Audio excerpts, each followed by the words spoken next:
How to hide apps on iPhone iOS 18. Let's get started.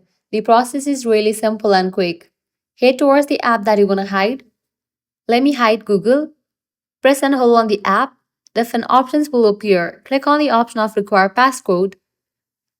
Now select the option Hide and Require Passcode. You'll be prompted to enter the passcode or use your Face ID. Once you do that, click on the option of Hide App. With that, the app will be hidden. I have just hide the Google app. Now, even if you search that app in your app library, it won't appear. You can do the same for other apps as well. Just press and hold on the app.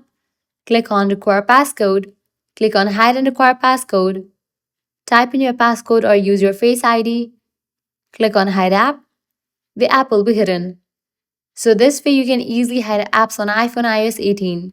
If you want to get access to those apps, what you have to do is head over to App Library, scroll all the way down, and over here you'll find this hidden section. Click on that.